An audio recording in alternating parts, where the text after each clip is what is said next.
Salut à tous, donc on se retrouve pour une critique cinéma, alors sans HSC Leonardo. Je vais faire une critique cinéma rapide du film que j'ai vu tout seul de mon côté, Jean Valjean. Eh ben, que dire de plus sur le film? C'est un très bon film dans la lignée du Comte de Monte-Cristo. Euh, Jean Valjean, Jean Valjean. Dans le style, on est vraiment dans ce style-là. Il aurait mérité d'être un peu plus long. Il fait 1h45, il aurait mérité de faire 2h30, facile. Même pas, il fait 1h38. Jean Valjean, donc. Au casting, on retrouve Grégory Gadebois. Alors, Grégory Gadebois joue Jean Valjean. Et je l'avais vu jouer, alors c'était dans Une place pour Pierrot, où il jouait le rôle d'un autiste. Et c'est la deuxième fois que je le vois dans un film et je le trouve très bon. Donc, Grégory Gadebois, j'espère le voir plus souvent dans des films du cinéma français ou dans des films en général. Donc Grégory Gadebois, Alexandra Lamy, Bernard Campan, un des trois inconnus, Isabelle Carré,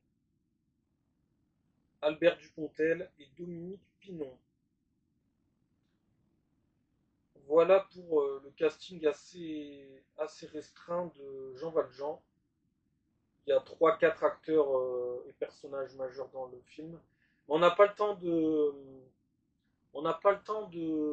trop en savoir plus sur les personnages dans le film, puisque le film n'est pas assez long. Donc, s'il y a un mauvais point à donner au film, c'est la longueur du film, ça passe trop vite. Moi, j'ai eu l'impression que le film durait trois quarts d'heure. Tellement il est bien et tellement il est court. Voilà. Donc, voilà. Ça, c'est pour les mauvais points. Ouais, un peu trop court. Il aurait mérité facile de faire 2h30, 3h même. Je pense qu'il y avait largement à faire. Les acteurs sont tous très bons. Bernard Campan, qui joue Monseigneur Bienvenu, est très bon. Grégory Gadebois, que je viens de dire, est très bon aussi. Alexandra Lamy, très bonne aussi. Isabelle Carré, pas de problème aussi. Enfin, tous les acteurs font vraiment le café. Après, les plans larges, ils sont vraiment cool aussi. Il y a pas mal de plans larges dans le film. Et, euh, et c'est très bien filmé, les paysages sont beaux, la musique est belle. Ouais. Il y a pas mal de plans larges intéressants quand même.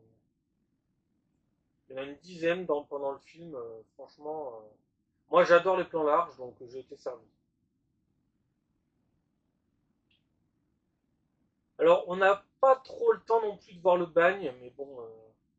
En plus quand on se rend compte que Jean Valjean est jeté au bagne pour avoir volé du pain, juste ça. Bref, le film au niveau philosophique est très intéressant, un peu comme L'homme qui rétrécit, mais pour d'autres raisons. J'avais dit que L'homme qui rétrécit était un très bon film au niveau philosophique, mais en tant que film, c'était pas ça. Et ben lui, c'est un très bon film en tant que film, et aussi en tant que film philosophique. Moi, j'ai pas arrêté de réfléchir pendant le film. J'ai pas réussi à rentrer totalement dans le film. J'ai pas arrêté de réfléchir à la condition humaine, à ce qui fait la limite entre le bien et le mal, etc. Pendant le film m'a fait énormément réfléchir. Mais bon, j'ai pas attendu le film pour réfléchir, quoi. Donc voilà, qu'est-ce qu'il y aurait d'autre à rajouter? Télérama lui met que 2 sur 5. Moi je lui aurais mis 4,5 sur 5.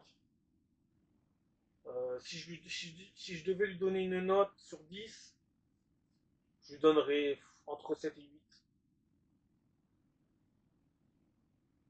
Euh,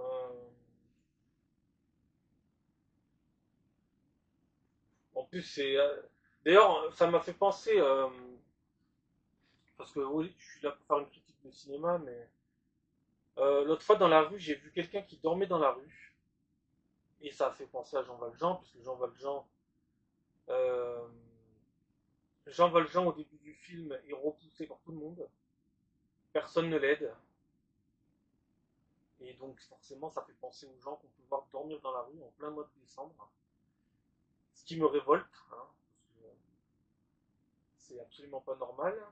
Surtout quand on voit que dans notre société actuelle, on loge des gens pour des raisons bullshit.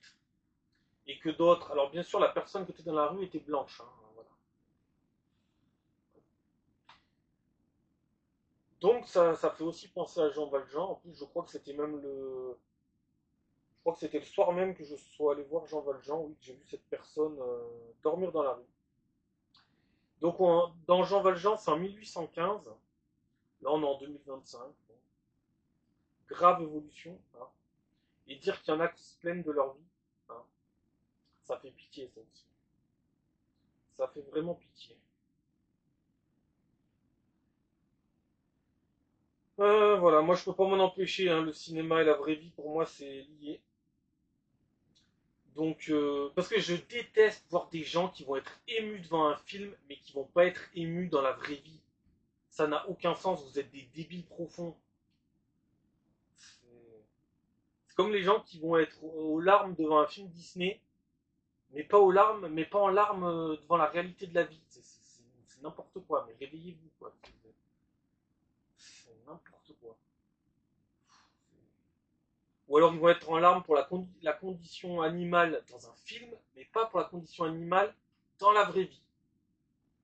La logique des cons, hein, comme d'habitude. Et pareil, si tu joues un acteur, par exemple, tu joues Jean Valjean, admettons tu joues Jean Valjean, ou tu joues Bernard Campan qui joue Monseigneur Bienvenu, t'es un acteur, tu joues ce rôle, mais dans la vraie vie, t'es tout l'inverse. C'est vraiment de la merde. Vraiment de la merde. Admettons, dans la vraie vie, t'es hyper ouvert, et tu joues au cinéma un mec hyper fermé, ou l'inverse, quelqu'un d'hyper ouvert, et dans la vraie vie, t'es hyper fermé, enfin bon. Ça aussi, c'est honteux. Bref, le film sur Allociné est noté 3,4 sur 5 et 2 sur 5 par Télérama.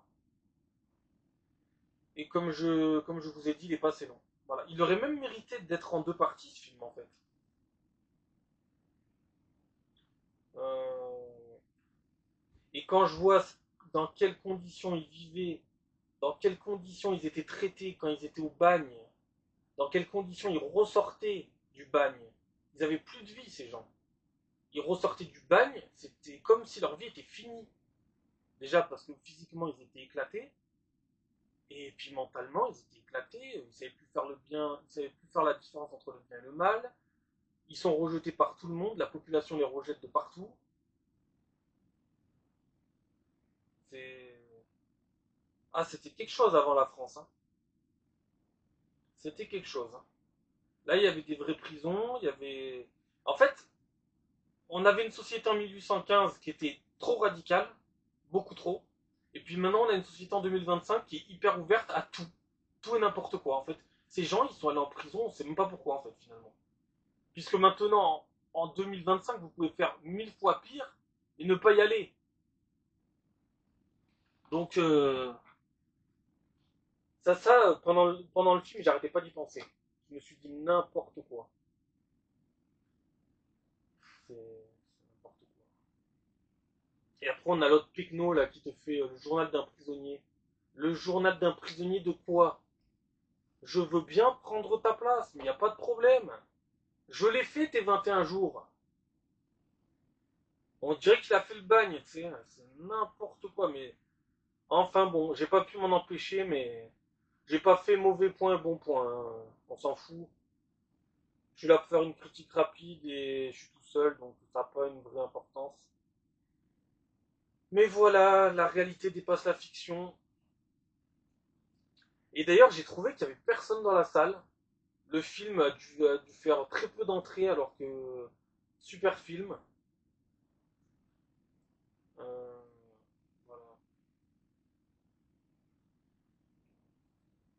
Que dire de plus?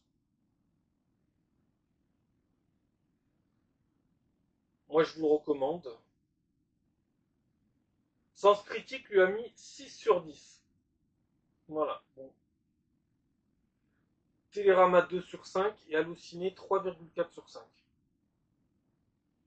Le film est plutôt court, mais traîne malgré tout, et on reste souvent à la limite de l'ennui. Il manque ce souffle romanesque qu'on attend d'une adaptation. Bon, moi, j'ai pas trouvé ça du tout. Hein, mais bon.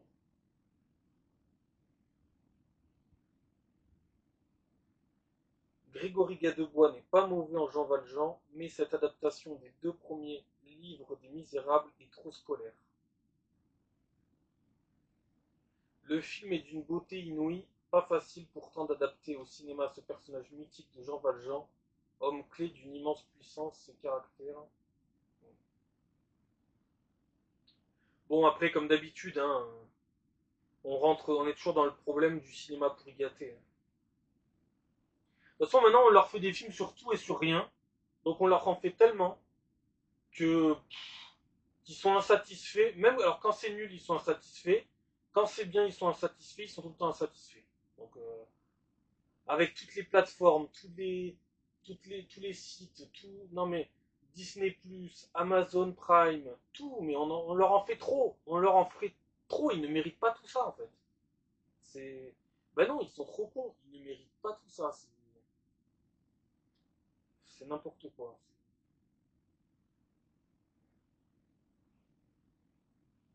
Que dire de plus? Tout ce que veut faire passer le film fonctionne. Toutes les émotions, tout fonctionne dans le film. Et il aurait mérité d'avoir une suite, d'avoir une partie 2 ou d'avoir une demi-heure, trois quarts d'heure de plus, facile.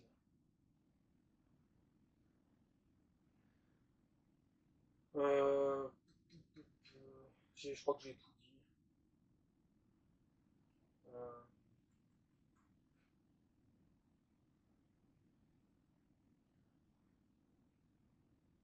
bref, je crois que j'ai tout dit. À la prochaine, ciao.